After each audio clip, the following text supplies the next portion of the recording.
Avery Tomek, welcome to Acquiring Minds. Yeah, thank you for having me. Avery, you're an entrepreneur in the FedEx route space.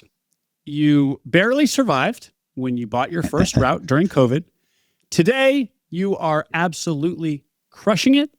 We're eager to hear your story and learn all about this world of FedEx routes and what opportunities there might be for acquisition entrepreneurs. Start us off, please, Avery, with a quick background on you. Yeah, so I am originally an accountant, a CPA. Did that for about a year. And I knew before I started it wasn't for me. And I've kind of always been sort of a business mind entrepreneur. But I went to college, University of Texas in Austin, graduated master's in accounting. So I knew in order to get a CPA, which, I went 5 years of school, it was like the logical thing to do, that I should go work for a year to get my CPA. So I fulfilled that requirement. And while I was working, I became a real estate broker. First, I was an agent in college, leasing apartments and selling units to students. It was always doing something to make money. And so then I ventured out, became a broker, started buying houses, renovating them, renting them out, never selling them, and just continuing to buy. And so I was doing that while I was working. And then decided, well, this clearly isn't for me, that the whole 9 to 5 working a job. I knew it never was, just not in my blood. So I left, tried to do that full time, and I did. And it worked well for me at my age. And how old were you, and how many doors did you get up to? I was, I worked a year, and I think I graduated when I was 22. So at 23, when I was 26, I bought my first apartment complex, 24 units, renovated all those. The rents when I got it were $625. When I was done renovating them, they were at $1,300. So yeah, quite the run up there. Still have them. Thought about selling it during COVID, but like, well, what do I put my money into after that? Everything's so inflated. I get a high price for the apartments, but then, inflation was high. It's like no one wanted to sit on cash, so I just held on to them. Yeah. And real estate was too expensive at the time. I felt like the risk reward was skewed. It didn't make any sense. Everything was so expensive, and you do your pro formas and try and like pencil in a price that you'd have to pay to make some acceptable return. And it was always way higher. It was just a bidding fest here, at least in North Texas, really all of Texas. So I was like, well, this isn't for me. If one thing goes wrong, it just doesn't work out. And a lot of people, they were buying because it had been working so well the last 5, even 10 years. And so it's like, well, everyone feels they're paying too much at the time, but during COVID, they truly were paying too much and things came down. One of those few times in real estate where real estate is inflated and it did come down. So I'm glad I didn't buy. But instead, I bought into a FedEx business, which it was tough. Avery, how did you decide on buying a business broadly and then a FedEx route in particular? So I had known about FedEx routes for a while. I had a friend who owned them for several years, and they were seemingly successful, done well with it. And I had looked on Biz Buy Sell. They're always posted on there. And did you consider any other businesses, or was that kind of as you pivoted away from real estate, that was your first idea? I looked at other businesses, and if you go on Biz Buy Sell, there's a lot of junk. It's like all junk, pool routes, that kind of stuff, where what are you really buying and is it sustainable? So I never considered those. And everything else was like real estate based, which I was moving away from, and just a lot of capital, which I didn't have the money for. So this was something where relatively little capital, get it into a business that's cash flowing, pays every week, very consistent, very reliable cash flow, and just huge amount of growth. It's the revenue, it's as much as you want, relatively speaking. If you do a good job, they'll just keep giving you routes. I mean, there's more than I can handle. Even I turn stuff down every week even today. Well, as much revenue as you want sounds a little too good to be true, Avery. As much revenue But as you can handle. as you can handle. But we are going to hear the evidence of this phenomenon in your own story. So it's maybe not overblown to say that. We'll get there. So tell us about this first deal. Did you find it on Biz Buy Sell? There's a broker. I probably found the broker on Biz Buy Sell, connected with them, and then they sold it to me in East Texas. It's like Nacogdoches area. We service the city of Nacogdoches. And so I live in Dallas. It was the only one in Texas and the only one that was SBA eligible in Texas.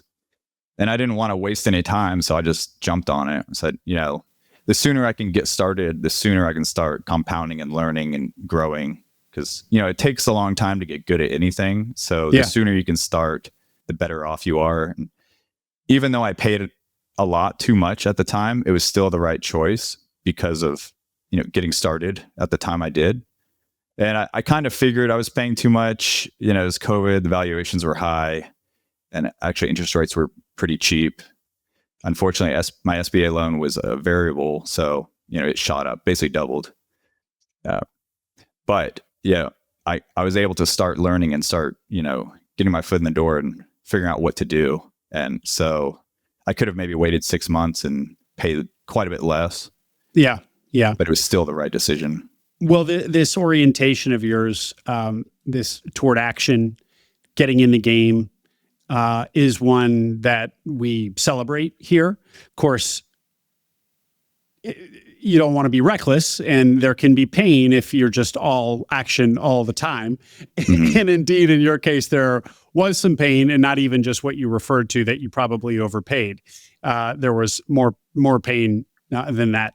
But still, it is, when considering what business to buy, there is so much opportunity to paralyze yourself with analysis. And it's really hard to find a sweet spot of how much analysis is too much, and how much action is too much. And a lot of it has to do with one's personal kind of own disposition. This business was in Nacogdoches. Where is Nacogdoches in relation to Dallas, where you are? It's about 3 hours east. So I you could were get there in a day, in the morning. You could get there in a day, but you were going to be running it remotely. Yeah, I fully intended to run it remotely the entire time. I never planned to move out there, which the bank, they don't want me doing that, obviously. But yeah, I felt confident. I run real estate remotely, and I've been able to succeed with that. And I knew you didn't need to be there with these businesses, and you truly don't. And actually, I think it's better if you're not, for a lot of people, because when you're there, everyone relies on you, and you're the guy to figure everything out. But if you're not there, your managers have to figure it out, and they always do. And so it works out better, especially for scaling. You can't do everything. You can't be everywhere. You have to rely on other people. You have to rely on their judgment. Maybe you coach them and train them so that you can rely on their judgment. But ultimately, you have to give people some runway to make decisions. Yeah. Otherwise, you won't scale. You can't get there. You can't do it alone. So me never being there, I would go occasionally just like for the morning and then drive back. But not being there on a regular basis was probably the best decision I made. And I think it's the biggest hindrance for a lot of people getting into FedEx, because they're probably not going to find routes where they live. The station's probably not in your backyard. And even if it was, the likelihood of someone selling when you need them to, and, needing an SBA eligible, the price you want, the business you want, it's, good luck. Yeah. So, well, that is fascinating. And that is actually counter to, I guess, best practices, conventional wisdom in business buying land, that what you're describing is actually the fantasy that somebody not need to be in the business, managing the operations in person, but that they can run it from their laptop remotely. But we actually generally dissuade people from that fantasy because it can be dangerous. And it sounds It sounds too good to be true, to be running a $1 million, multi-million dollar enterprise remotely from your laptop and not have to basically be dealing with the frontline operations or the management of your people. But I want to spend some more time on that when we turn our attention to the business of FedEx routes. Give us a sense of the numbers around this first business that you bought.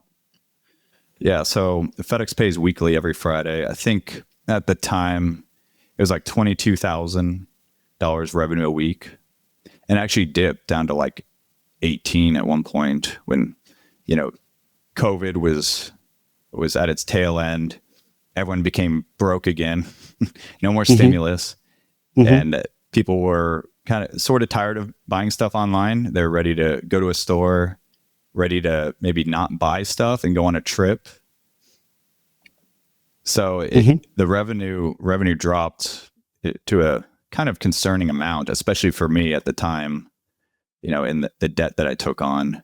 And so it was doing 22 a week. So that's about $1 million a year in revenue. Yeah, a like little bit over $1 million. 1 around there. Yeah, 1.1 million. So probably a little bit higher peak season. And what does profitability or your take home look like on a FedEx route doing 1 or 1.1? So like, if you don't have any debt, like your EBITDA margin, I think 20% is realistic. And then if you have debt, call that like 10 to 12% of your margin, just depending on, what your capital structure looks like. But so you should be able to make 8 to 10% on it if you finance your fleet of trucks, which is really the only capital intensive part is the trucks. We buy scanners and like dollies and that kind of stuff, but it's relatively inexpensive. It's the trucks that are expensive. So the way to scale in this business is to find a way to get debt to buy more trucks.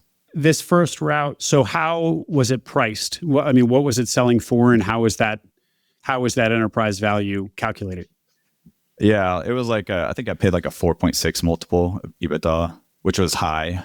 Yeah, it was COVID numbers. And so I think now it'd probably sell at a 4, but even that 4.6 of earnings, I think the earnings were skewed or incorrect or had drastically fallen by the time that I actually closed on it, because it was valued during COVID. And then I bought it basically after COVID. It probably took like 6 months, and they probably got the perspective built 2 to 3 months before that. So maybe even 9 months before I purchased it was the numbers that I was looking at. And to be honest, I probably didn't do my due diligence on it either. But if I were to go back and not take it, knowing the numbers weren't what they should have been, the right decision would have been to still buy it and to undergo that pain that I endured for a while. We keep teasing this pain. I promise, audience, we're about to get there. And so when you say 4.5, you're talking about on about 200,000. This business was claiming about $200,000 in profit. Yeah, around there, a little in more. EBITDA. Okay. Yeah. And when we say EBITDA, in fact, it's more like what we would call SDE, because that $200,000 needs to pay you, right? Yeah, needs to pay you your salary. Some portion. Yeah. Which I never took a salary, and I still don't. But yeah, so that helped. That helps for growing. If you can just push everything back in, obviously, you're going to compound a lot faster. Sure. But then the multiple that you paid is actually higher because your time is worth something. Your time is worth a lot, and you're basically investing your time in the business without compensation, which fair. Which I'm fine with that. Yeah. Well, and it certainly has worked out. Yeah. And were you at least then living off your real estate? Yeah, and like savings, really not even my real estate, just, there were a few things in my life that I got lucky, and I'm kind of like tired of Bitcoin and talking about it, but like in college, I made quite a bit of money. I bought it very cheap. It was like $400. Wow. So, it just blew up. So at my age, I had a lot of money. In Bitcoin, I sold a lot of it. But, that allowed me to put the $100,000 down on the SBA loan, allowed me to buy real estate, allowed me to have, some cushion for hard times. And I mean, my whole life I had been, kind of a saver and a doer and always working and always, just saving on to cash and for a rainy day or a good opportunity. I don't really need that much money for myself. Yeah. At least not right now. Yeah. And, I get more enjoyment out of just like building. You buy the one SBA eligible in Texas route. It's doing a little over $1 million in revenue, generating about $200,000, give or take, in what we call STE. You buy it for about $1 million. Mm-hmm. And tell us what happens. You've already told us that you bought it basically at the peak of COVID, when everybody's just clicking buying online. Mm-hmm. E-commerce is surging. Yeah. So you sort of buy at that peak, and then that demand immediately starts softening. What else happens? Take us through the first 6 or so months of your near-death experience here. Yeah. So, I paid a high price. I bought it when interest rates were very low on a variable loan. The earnings, I think, were not actually what the earnings were. So, therefore, an even higher price. Volume started to soften, so my revenue dipped. Russia invades Ukraine, so diesel prices skyrocket, more than double. And there's no additional fuel surcharge we were getting. And FedEx was doing their drive initiative, which they were trying to cut as much expense as they can because their earnings were not looking too good. And, they're trying to prop up the stock price. So they weren't going to pay contractors any more than they needed to. And it wasn't just me that suffered. I mean, it was a huge falling out for a lot of people. But, with every downturn or market cycle, there's always an upside as well. And if you can find that upside, you can do pretty well with it if you play your cards right. But the reason other people don't is because they don't know where to look. So if you can, be kind of clever and have your ear to the ground, you can probably do pretty well, I believe, in any market cycle with anything. And so what did you do that was pretty clever or had your ear to the ground that took advantage of this, that you found opportunity in crisis? Yeah. Well, first of all, as contractors fail, their routes, sit, they don't get service. So the packages start piling up. So someone has to run it. So FedEx will pay you additional money to come in. It's called contingency, or their contingency resource. And you can run that, and the revenue is double, maybe triple. And the profitability the rate that they pay you per whatever package delivered is 2 or 3 times your normal rate or a normal rate. Yeah, not in all cases, but a lot of them. But the expenses are higher too, because you're bringing a driver and a truck from probably another state, paying for hotel rooms, paying higher driver pay, paying a per diem to the driver, probably not being as efficient as you could be because you're just trying to get the packages out the door delivered. And so I saw that, and I was able to make, my debt payments and buy some more trucks.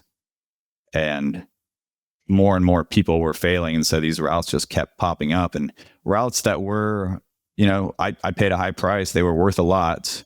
Now they were just flooded, just as many as you wanted. And so I grabbed a few contracts, which... And by grabbed a few contracts, what does that mean? They showed up on Biz Buy Sell, or FedEx themselves? FedEx gave them, they awarded them to me because I was running at contingency. And then they said, well, we have no one else. Do you want it? And so on some of them, and early on, I was a little eager and I just took anything because, I just paid $1 million for one. So I was like, okay, well, seems like free money if I can do it correctly. Yeah. And this is an important point, Avery. So these, what you're calling contracts, is essentially a route, right? Yeah, like a set of routes, like maybe 10 to 15. Or a set of routes. Okay. Which is, in fact, was somebody's business. That, like you said, you just bought one of those that was somebody else's business. So this set of 10 or 15 routes, this contract, might be something that we'd see on Biz Buy Sell. And here you were getting it for free. You were just being, They're just what did you... giving it, awarding it. Yeah. Awarding it. Yeah. You were just Yeah. being awarded it. Yeah. Well, no wonder you I don't mean this to denigrate you, but you got greedy. It's like, I just paid $1 million and here they're giving me something for free that I just spent, I just 6 months earlier spent $1 million for. Right. Is that was your logic? Yeah. And there wasn't that much competition for it either, because people were getting burned left and right and a lot of failure. And so it became easier to get these. And so at that point, it was just a function of the truck, which is a function of debt, really, because, you only have so much cash. So at the same time, I was reaching out to as many lenders as I could, filling out applications, trying to get as many trucks as I could, because the more trucks, the more revenue. And so it's just like a constant cycle of more routes, more trucks, just as soon as I got a truck ready, it was like, on the road going, delivering packages. So your bottleneck was trucks. And by the way, not people, because this was also at a time when the labor shortage was still most acute. Yeah, labor. There was a labor shortage, and there still is. I think, at least for this kind of work, it's hard. I have 3 recruiters, and I'm using a recruiting agency as well. So, but you can find the people. You can hire them. Buying the trucks, it's not that easy. Just come up with $1 million to buy a group of trucks. Mm-hmm. So, I had to go and essentially sell myself to lenders, sell my background, show them the revenue growth, explain the business concept. And then there was one point where there was a big leasing company that was pulling out of FedEx because they got burned really bad during COVID too. Everyone just thought the package count was just going to keep going up. And so they bought, a couple thousand trucks thinking, there was some niche with FedEx contractors and they would do short-term, long-term leases. And so they went in a very big way. And, a lot of people got burned and package volume went down. And so they had all these underutilized assets, just trucks sitting with little to no miles. Some of them that I bought from them literally had 200 miles, which is just the miles from, the factory to, the FedEx yard, never even went on a route. And so they basically liquidated their FedEx fleet at a time when I had tapped, all my lenders, and they were all ready to lend me a couple $100,000, $1 million. So, I just went in every week, was buying trucks. Some weeks, I'd just buy a whole $1 million worth of trucks. So this leasing company is liquidating. You're talking to every lender to scare up credit to finance these trucks. And you got other FedEx route owner operators going out of business everywhere. Mm-hmm. So are you the only one in the FedEx network that sees this opportunity, or are other established savvy operators similarly kind of trying to grab land here, grab market share, land share? Yeah. Well, every area there's a contractor, there was. So other people were taking these areas. I don't talk to a whole lot of contractors, so I don't know what the consensus was, but it was very obvious there's a lot of failure with contractors in the network. So I don't feel like there was a ton of haste and urgency with some of them. But I do think a lot of contractors, they saw, just like me, I paid $1 million, and now it's like, you can go and get this one for free. Hopefully it's worth something. Grab a couple and see how it goes. But our rates were still, I believe, kind of low. And so even taking these contracts, it was still difficult. And to make the business work, to make the whole operation pencil. With just cost pressures, labor rates going up, price of diesel, the price of, it was very hard to get parts. So your trucks would break down and they'd go sit at a shop for months. So what do? Go get a rental truck. It's very expensive. Or you go buy another truck. Now you have 2 truck payments for one route. Do you think, Avery, if you hadn't just gotten in so recently and just spent $1 million on a contractor or on a route that you're now seeing FedEx give away for free, that you would have tried to accumulate so many?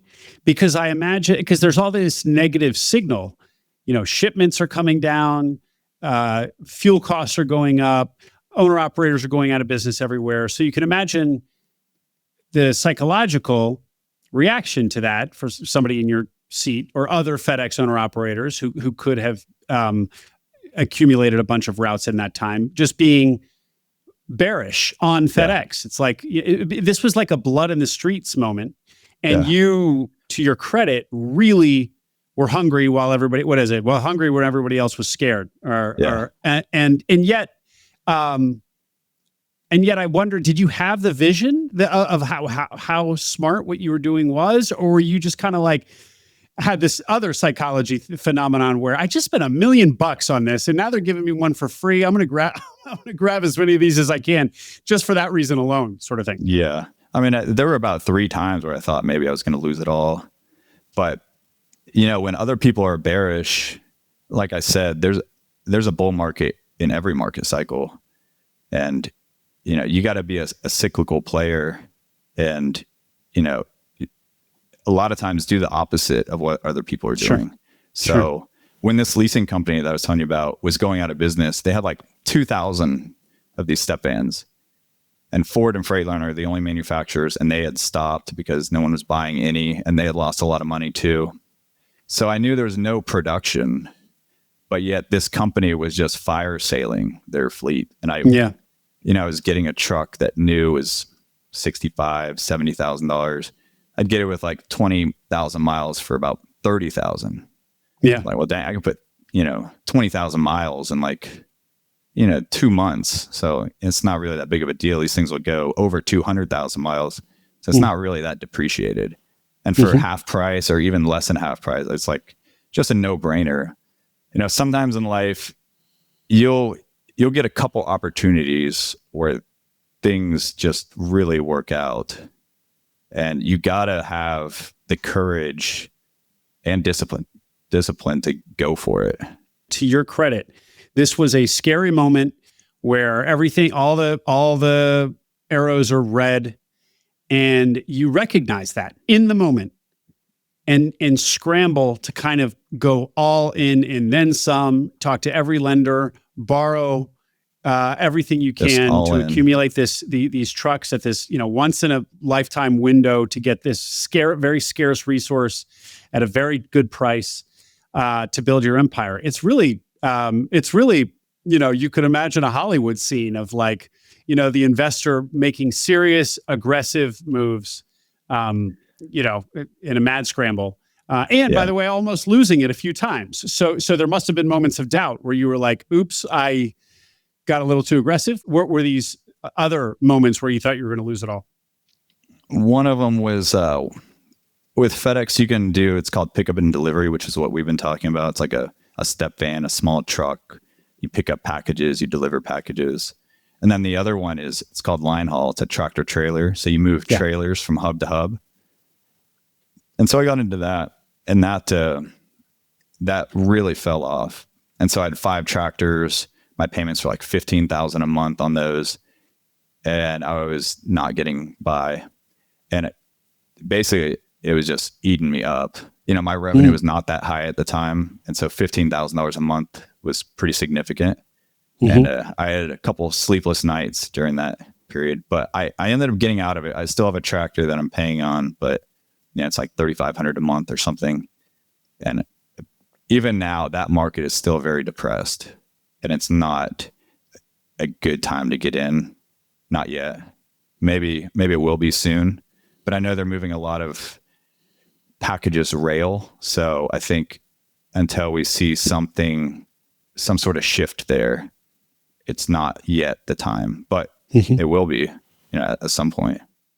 And so what did you do to survive that? I switched from an operating lease on these tractors, which was actually about $20,000 a month for 4, and bought them outright. So I used debt. And so, and then things were going good for a little bit. So I bought a 5th tractor, which was not, in retrospect, a good decision there. And so those debt payments were about $15,000 for 5 tractors. And we were going good for a while, and then it just fell off completely.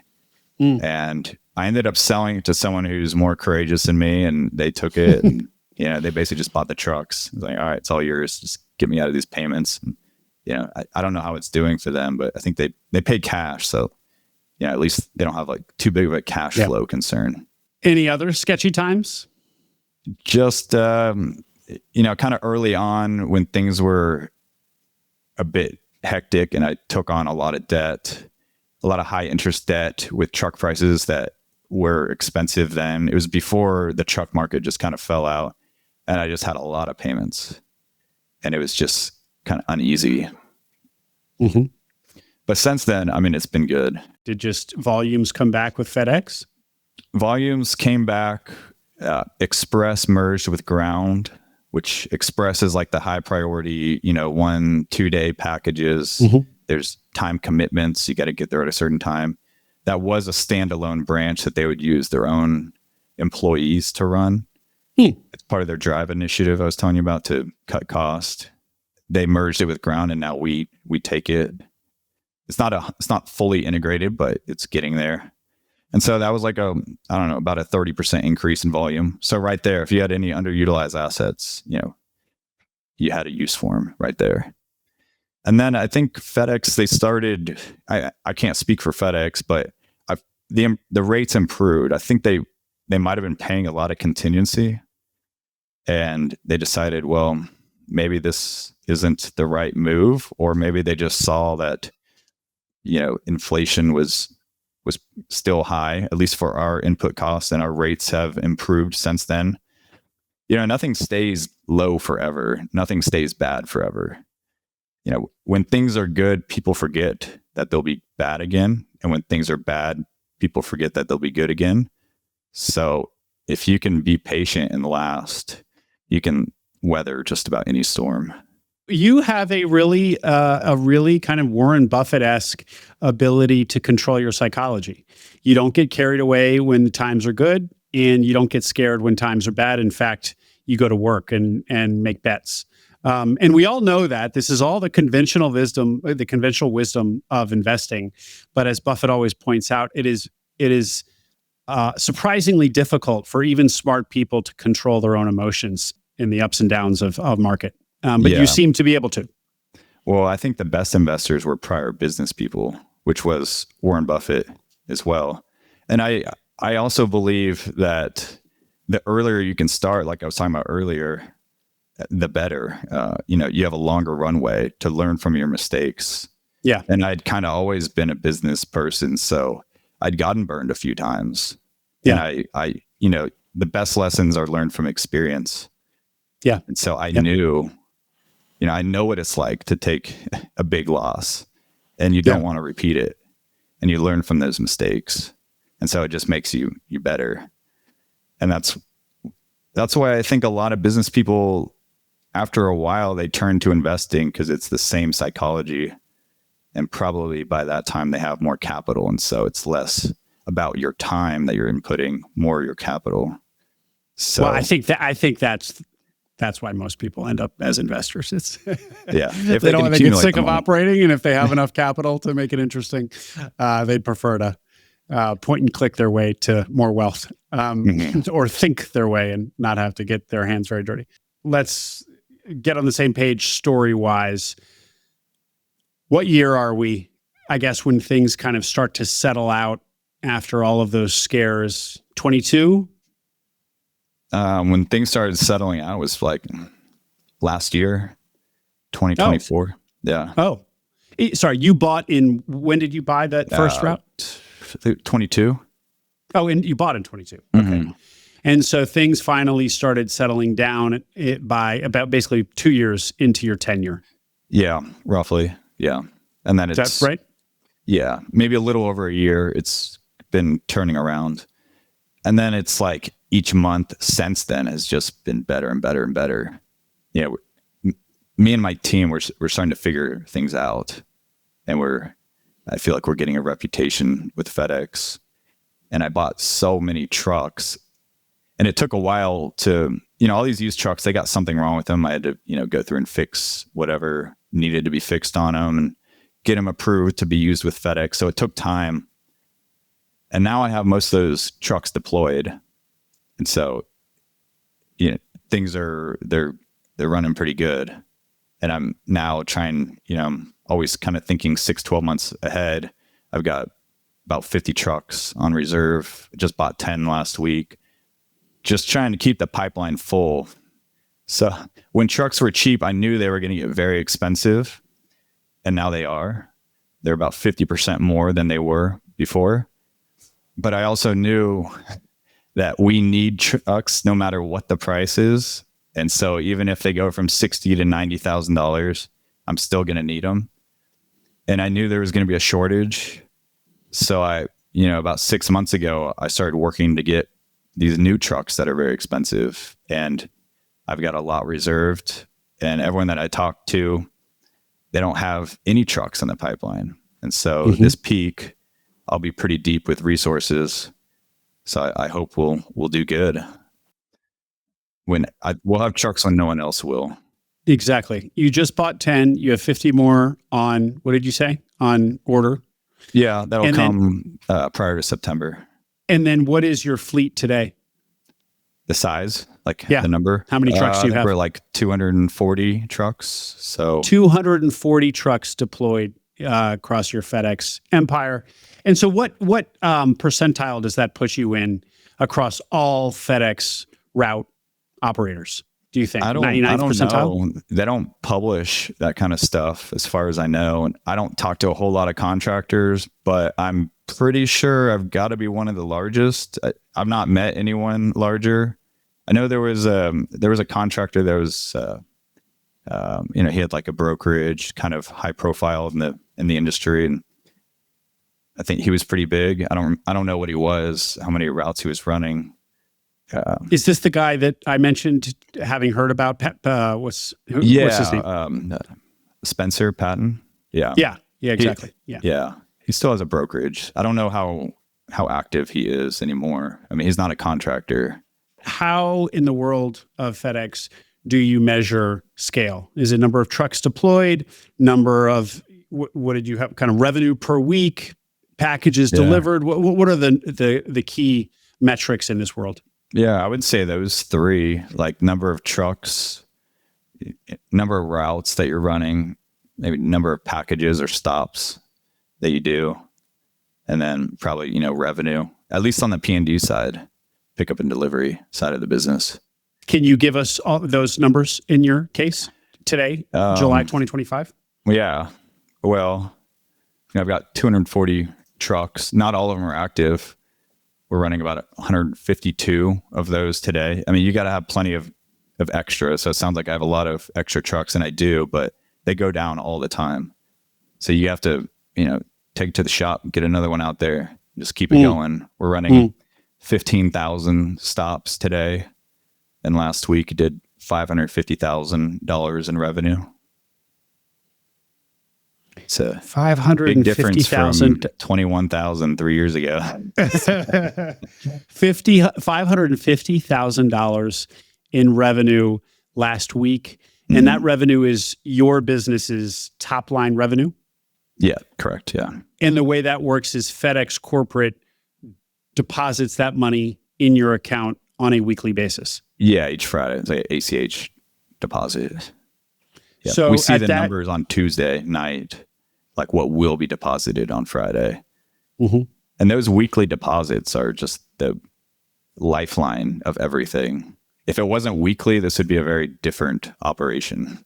And if we weren't able to rely on that weekly deposit, it would be very different. So FedEx is very smart with paying every Friday and never missing a payment. And that's one of the biggest benefits of doing this. You have no accounts receivable, no bad debt write-off, no collections, no marketing, no sales. It's just pure operations. And so if you're a good operator, FedEx, I don't speak for them, but I'm pretty sure they're very hungry for good operators. So if you're dedicated and you can do a good job, you can be very successful with this. FedEx is such a big corporation.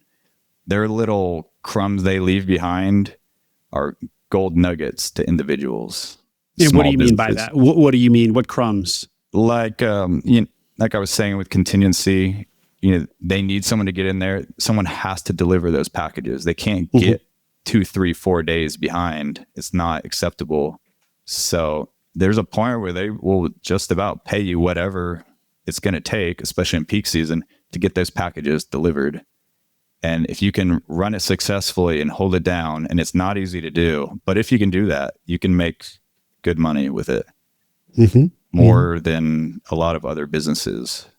And they will pay you. They will actually pay you.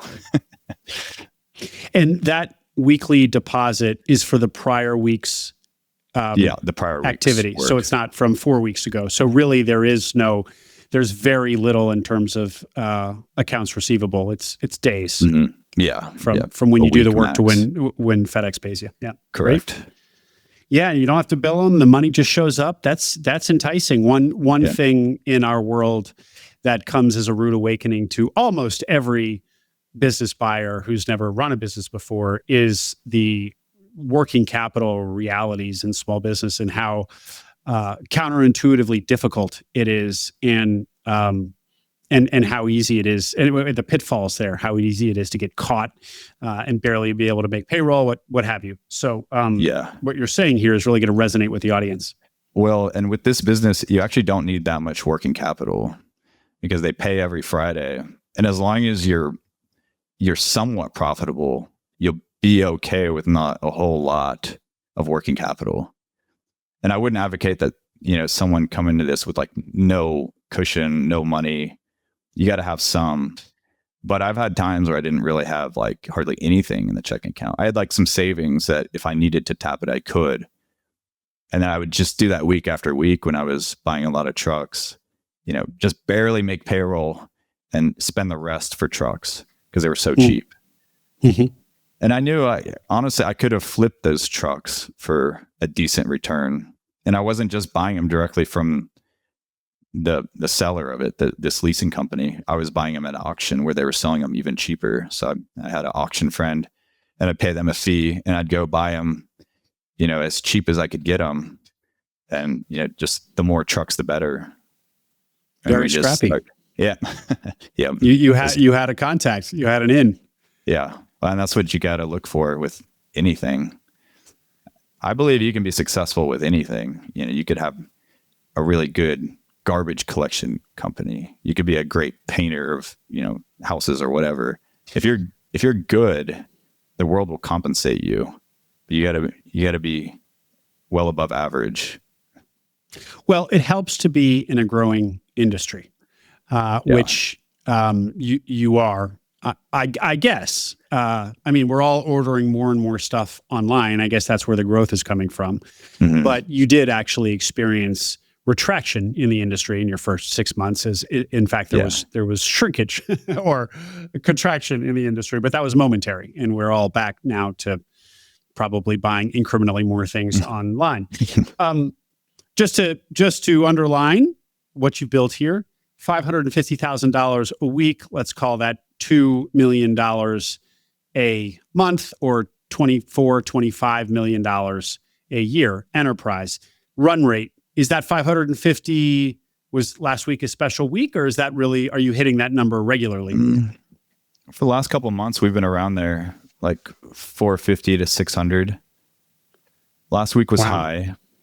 I think a bit above average, but I think we can hold that for a little bit longer. I think that the trend for the rest of the year should be up. People, they go back to school in like August and things, right now we're having a lot of sales, and then it's back to school. And then shortly after that is peak. The slowest time of the year is Q1 of the calendar year. So if you can get through January to March, you'll be good the rest of the year. And really it's just January, February that's slow. And so indeed, this business, FedEx, the biggest trend that it tracks are consumer shopping patterns. Yeah. As opposed to business needs and, I don't know, businesses sending each other stuff. I think that's where FedEx started, wasn't it? The overnighting between businesses. But that's, I think that's got to be just a niche play at this point. Yeah, I don't know what percentage. I feel like it's maybe like 25 to 33% or so. I don't know. That's kind of what I see on the businesses, the routes that I run. Okay. And so Avery, let's just say for easy math and approximate math, you've got a business with $25 million a year run rate. Margins in this business for a high performing operator, EBITDA margins, net EBITDA margins would be what? I think right now my EBITDA, because I'm running a lot of contingency, it's like 35-40% EBITDA. I do have a lot of debt, but that's very high EBITDA. Yeah, I don't think someone new is going to come in and hit those margins. They're going to have to work at it and get a reputation and get some of these higher value routes. And, I've obviously been trying to get as many of those as I can. And we've been holding those down for a while. So that's high. Those are high revenue routes, high margin routes. Well, I'll let people do their own math, but $25 million a year. If you actually can get 40% margins on that, 40% EBITDA margins. Now you've got all these finance payments and debt payments. But that is an impressive amount of money. And even if, to your point, that you've got these contingency, you're experienced operator, so your margins are, let's call it twice what somebody who's newer to this world, who's less experienced, could get at 20%. Even 20% margins on a $25 million business is still a whole lot of money to be generating for oneself every year. Yes or no? It's a lot of EBITDA. Yeah. It's a lot of EBITDA. Right. Thank you for making that point. Because in fact, a lot of this, a big operation like yours is always going to have a lot of debt with it, right? Because you're constantly financing this equipment, all this CapEx, all these trucks. Thank you for pushing back, Avery, because this is a case where EBITDA, the difference between EBITDA and cash flow is enormous. So EBITDA is a less helpful number in the case of your business, because there's always going to be a ton of EBITDA, because you're always going to be financing a bunch of trucks. Yeah. I bought a lot of cash too. Oh. When things were really picking up, and I was buying all those used trucks. A lot of them I bought cash. All my cash flow, I just go and buy 2-3 trucks a week. And that made a big difference, because instead of a $1,400 a month payment, I have like 80 trucks that I don't have a payment. So that helps your cash flow tremendously. Right. But of course, it was at the expense of the cash flow in the time when you bought it. All of it. Yeah. Oh, right. All of it. So when you kind of spread that out, maybe it looks something like, finance payment or something. Mm-hmm. Yeah. Am I understanding the picture of your business here, Avery, and communicating it to the audience well? I mean, it seems incredibly lucrative and impressive. Yeah. I think anyone could get into this business and do exactly what I'm doing. I'm not doing anything special. I think FedEx has it set up in a way where it's almost like anyone can achieve the American dream. You can come in, you can run a successful business. It's not easy. It's a lot of work, and it'll change very quickly. But if you can hold it together, you can make a lot of money. But you have to be a good operator. There's no way around it. Let's hear a little bit more about how hard you're working, what your lifestyle looks like, because that is an important point here, enough that we just need to be explicit about it. And then let's use what you just said as a segue to really understanding these FedEx route businesses kind of broadly and generalize. You're working your tail off, like you're working like crazy. Tell us more. Yeah, but I mean, that's my nature. I've always been a very hard worker. I'm not lazy. I would rather work on something and grow it rather than go watch TV. I don't play golf. I don't play video games. I don't smoke weed. So, I devote my time and energy to building stuff. And, I'm still active in real estate. This takes a lot of time. It takes as much time as I allow it to take. I've got a really, really good management team. I think the best in the industry. I know I'm biased, but I really believe that. And so we do a really great job, and we do put in a lot of hours. several of our stations that we're in are 7 days. So, the packages go out 7 days a week. There's only like 5 holidays that we don't operate. So someone has to be there to take a phone call, to dispatch these drivers, to make sure everything's good and, trucks don't break down. You need a tow, and you got someone who can come in when someone else doesn't show up. It's all the time. And is it all the time for you? So if you have somebody at that station on a Sunday and a crisis happens, can they handle it? Or are you basically personally also on 24/7 or 7 days a week? Yeah, I am on all the time, but I don't need to be. But I do think it helps. I think getting this high growth rate, the owner has to be very attentive. And I don't mind, because it's like, what else am I going to do? So I might as well. And I know things will run smoother and better when I am. And I'm the owner, so 100% owner. If something goes wrong, it's me that's paying for it. If there's some inefficiency, it's like, I could not be there, and there's like a $3,000 mistake. And so what's your time worth? If you're attentive and you're watching TV, maybe just have your phone and just make sure everything's going good, and you can prevent that mistake. Like, is that worth your Sunday evening to be paying attention a little bit to save a couple $1,000s? For me, it is, because I save a lot more than that on other things. So, Well, and don't get me wrong. I'm not, we're talking to an audience here of people who are not scared of hard work. Mm-hmm. And also with an ownership mentality. So people will understand wanting to be very involved in their businesses and aren't going to be scared by that. But the nature of FedEx, that everything, it's kind of a ticking clock business. We've all seen Castaway. By the way, I have to ask, I'm sure this is what the question you get at every cocktail party. Is it like that? Are you Tom Hanks in Castaway? I'm not Tom Hanks, but I empathize with Tom Hanks when he's on a route, not on an island. Okay. It feels like this business would be more frenetic than others. And so to achieve what you've achieved, is it something where it just is completely all consuming? It's just kind of what I'm trying to drive at. Because I will say, despite the fact that I just said that listeners are not scared of hard work, at the same time, a big part of the reason for becoming an entrepreneur or an owner is to control your own time. And is this a business model where it actually, you're not very in control because the demands of this business? Yeah, it is very demanding. I don't know if someone would be able to take it as far as I have without being very involved. To a degree, sacrifices have to be made. And I don't feel like it's really like negatively affected my lifestyle, but I do put a lot of hours in. But I'd put a lot of hours into anything. So right. It's right. And I do think some people, they say, oh yeah, I don't mind working hard. I'll work hard. It's, I want the reward.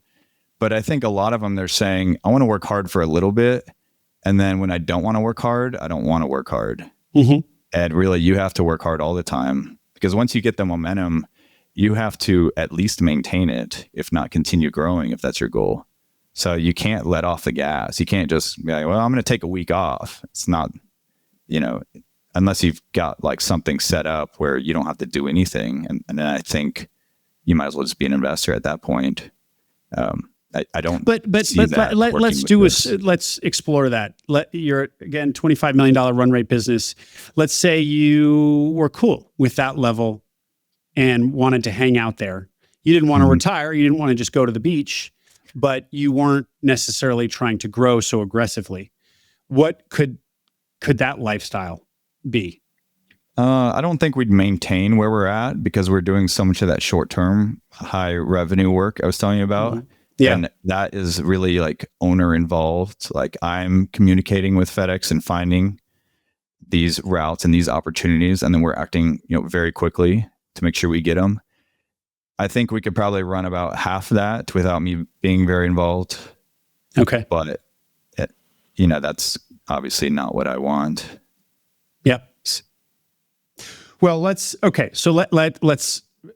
formally now pivot into into even more about the FedEx routes businesses.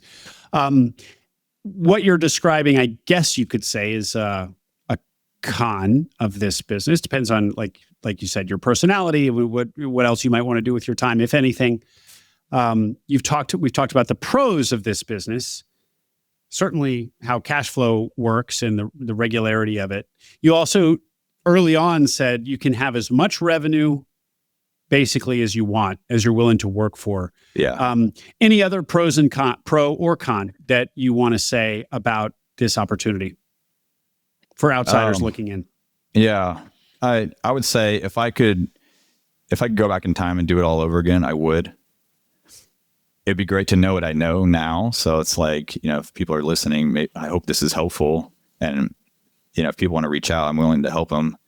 But I think the cons are I have a very demanding customer. The nature of the work is very intense. These packages have to go out. They have to get delivered. FedEx is very protective of their brand. You have to do a good job. You can't bend the rules. And doing all of that well is not easy. It's not rocket science. We're not curing cancer. It's nothing novel. But sometimes it feels like it's as hard as rocket science. Not that I know what that is, but it's very difficult at times. So it's not a walk in the park. This is not, I'm going to get SBA loan, put $100,000, hopefully make that back in a year. Everything else is gravy and it'll probably fall apart. If you're not involved, I think it's going to be a rude awakening for you. So I wouldn't want someone to come in and be like, just throw it in the portfolio. But I think you can get, outsized, rewards and returns doing this the right way, where you don't want to put it in the portfolio. You want to run it and do a good job. Yeah. Because no one's going to pay you what you have the potential to make. Although, Avery, I do know of somebody who has a W-2 and a FedEx route. Now, he's not doing your volumes anywhere close, but it's a legitimately sized route or business, probably 3 million in top line for his business. So I guess and maybe, I don't know, maybe he's not running it very well. Yeah, it's probably one contract in one area, and you can definitely do that. You could do 2 with a job. I don't think you can do 8 with a job. I think I'm running 10. It's that is a bit more. And I don't think you'd be able to afford the managerial overhead that I have, the G&A expense, if you didn't have as many routes running. And what does your G&A layer look like?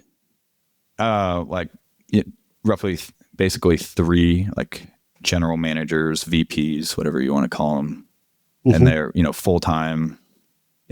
They've made a lot more money with me over the years from when I found them to, the last 2 years.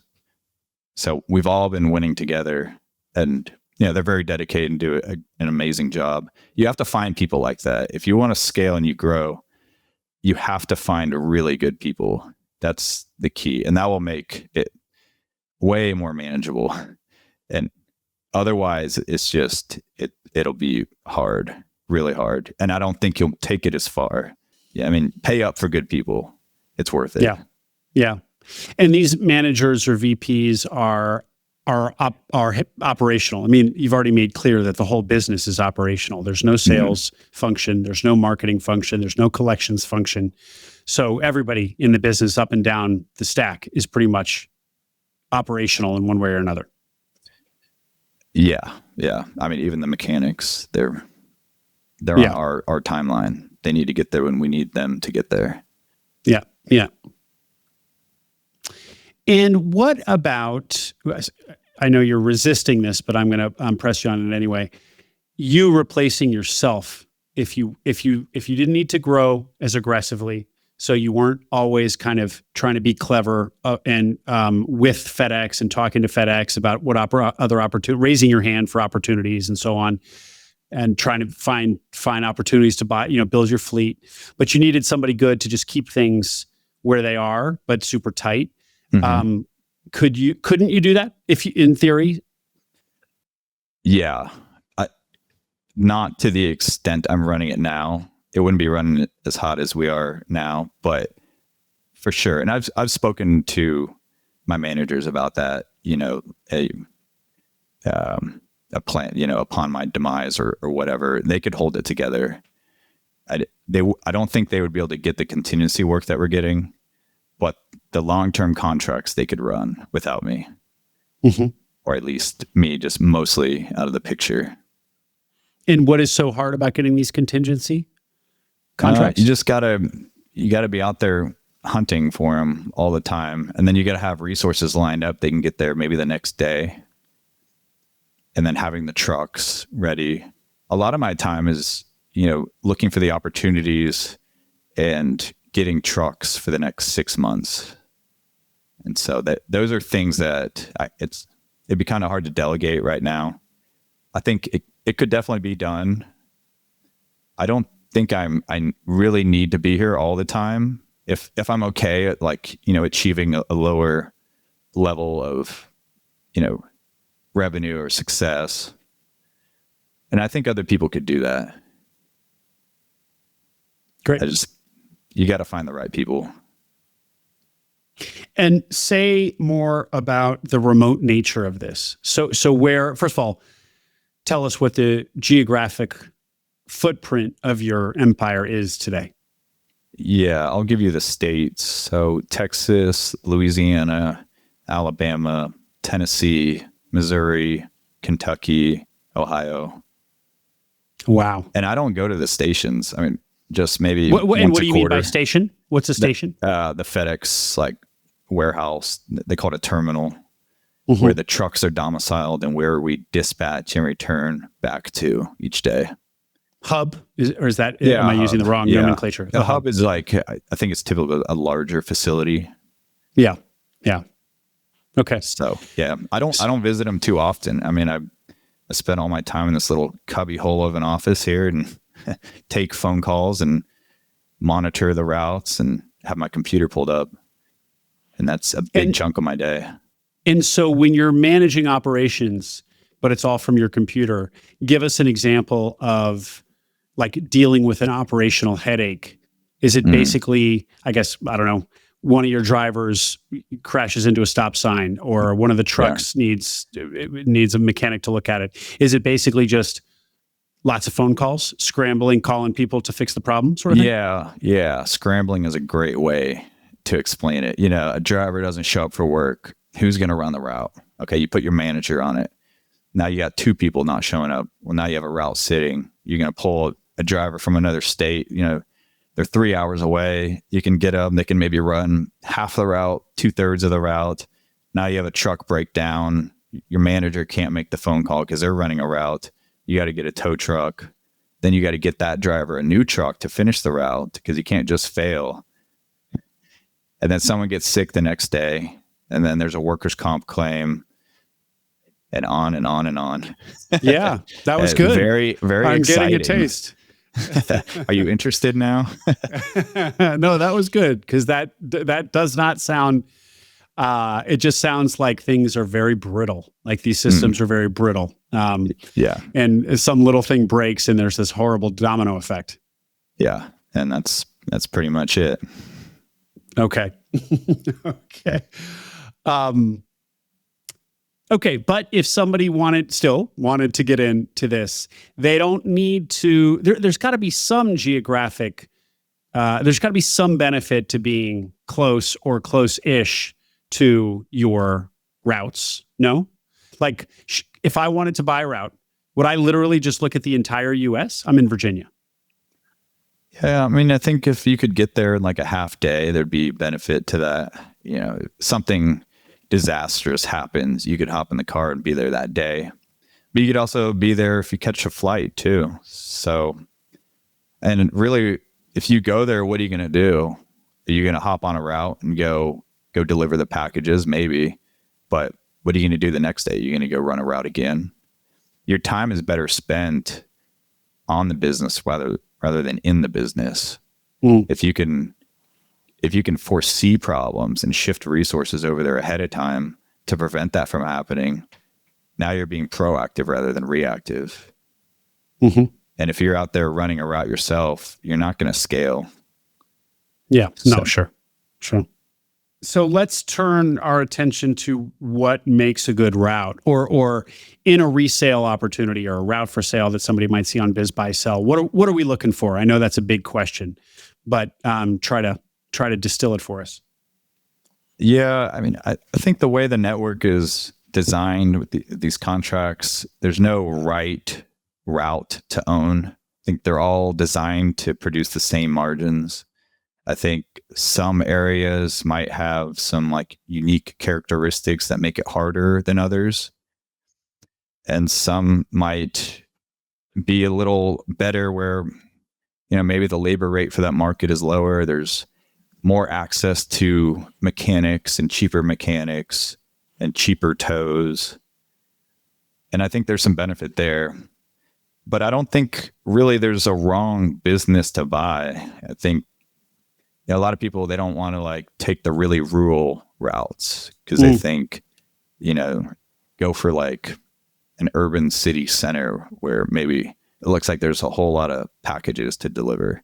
Mm-hmm. The problem is you get paid less per package, so it's a wash. Mm-hmm. And then, in an urban center, you're going to have like high traffic. Maybe it's going to be hard to access buildings. So there's not really a right or wrong area. I mean, I've come across some that I think are more difficult than others, where it's really hard to hire and it's really hard to find a mechanic to work on your trucks. And those are cons, but I think look at the business, look at the revenue, try and get as big of a revenue business as you can afford. Oh, and then just keep buying trucks. The more trucks, the more revenue. Even if your area is not growing, there's going to be something that pops up elsewhere that you can run contingency, or you can pick up a whole nother contract. But if you don't have the trucks, you can't take it. So that's part of being proactive. Just be ahead of the demand. Yeah. So that's once you're in, a tip is to continue buying trucks. You'll always be looking for the opportunity to build a fleet in advance as a leading indicator of where you're taking your business. Yeah. And I've never been in a circumstance where I had enough trucks. It's crazy. I thought when I was buying trucks every week, it would take me 2 years to use all of them, but we were pretty much deploying them as soon as we got them approved to drive. Wow. And it's still like that. And so, Avery, I'm seeing on like Biz Buy Sell right now, I'm looking at this 12 FedEx ground routes, Stafford, Virginia, which is kind of central Virginia, a couple hours from me. And I feel like I've seen this listing sit here. I could be wrong, but I feel like I've seen it sitting here for a long, long time.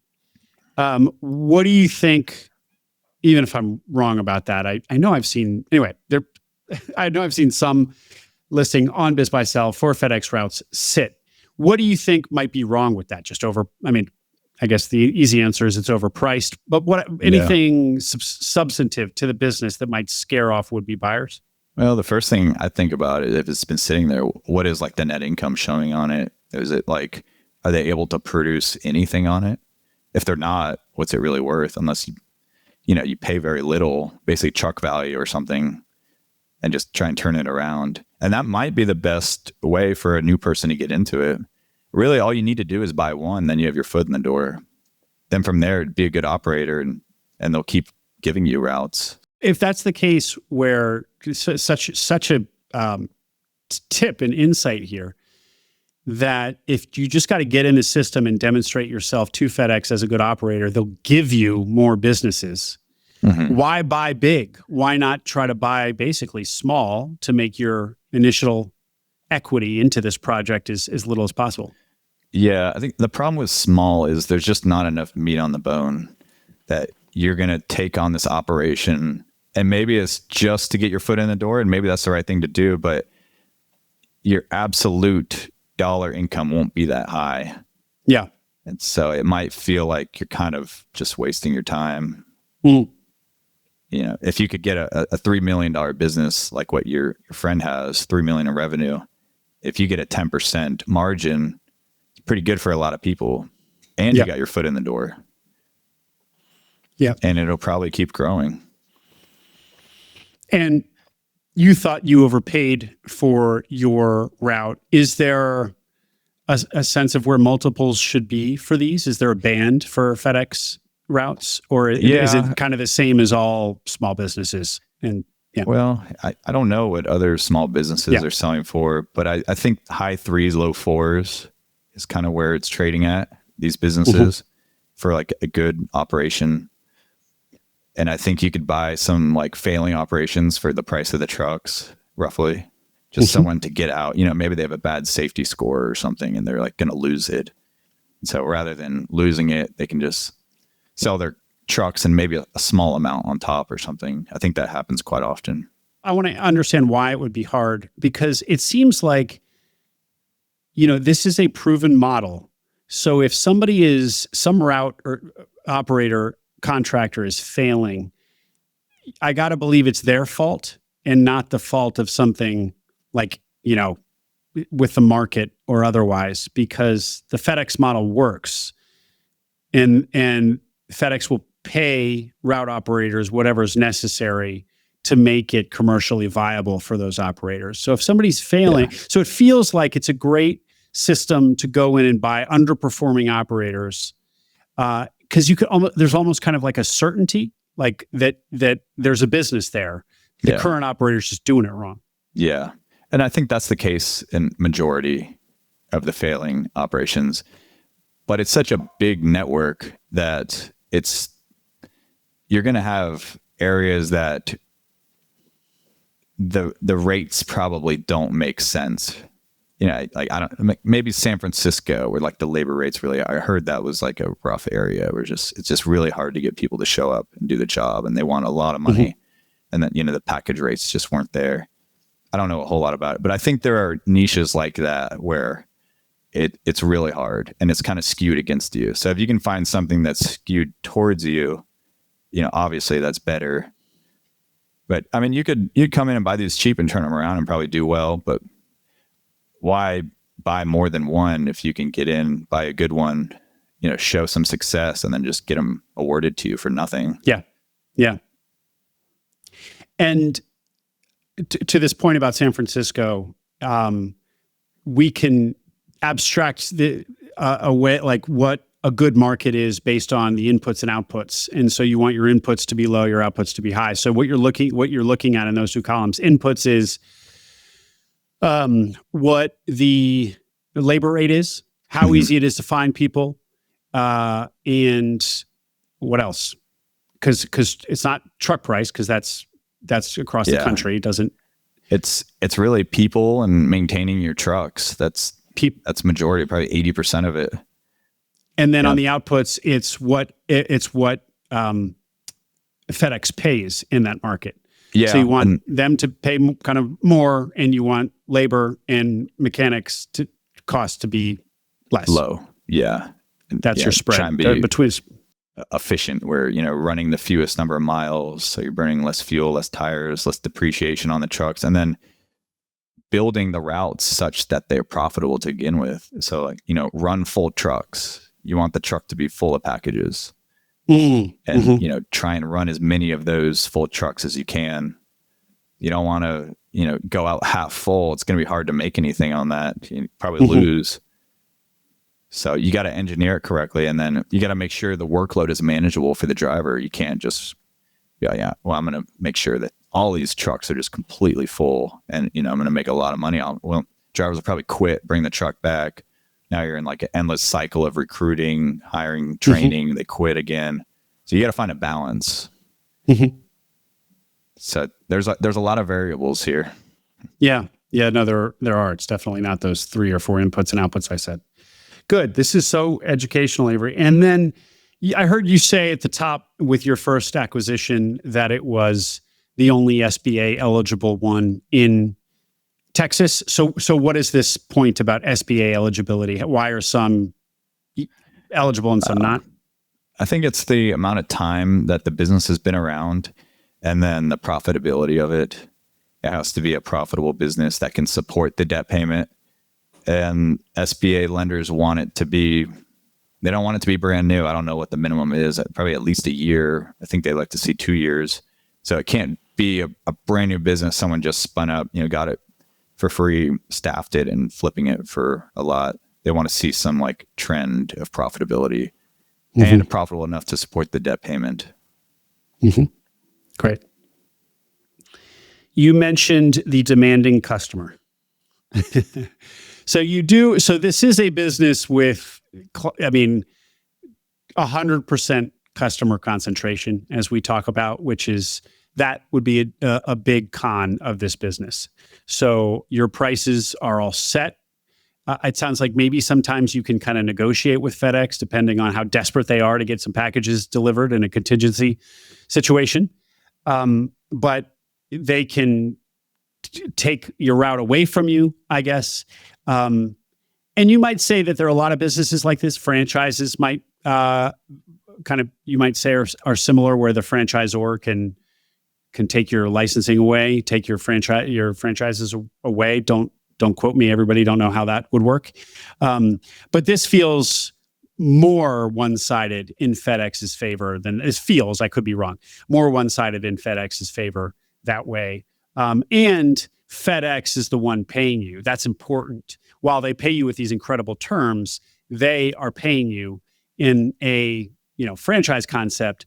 Your customers pay you, and then you pay the franchisor after monthly, the licensing fee or whatever. So the way the money flows is very different, and to the disadvantage of the FedEx operators. Would you agree with that assessment? Well, I don't know if it'd be a disadvantage to the FedEx operators. I mean, it is different from a franchise. I know FedEx they definitely would not consider this a franchise. Yeah. I don't know. We get paid for the work we produce. And so, there's not a whole lot of negotiating. Once a year, our rates renew and, they try and keep up with inflation. But for the most part, this is FedEx's game. We play by their rules, but they're engineered to make money. They're not guaranteed to make money, but they're supposed to. There's a difference there. Not everyone makes money. FedEx can remove you from that area, for safety, poor service.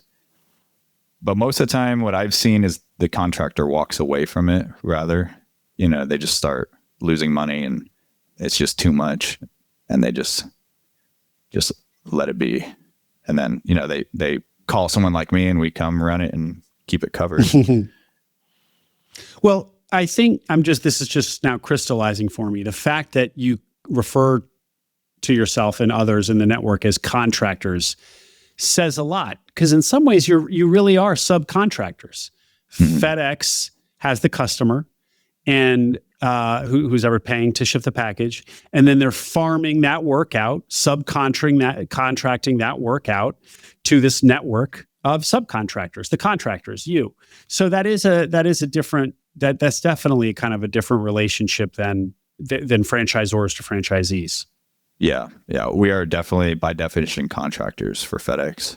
Yeah. That's how they want to keep it.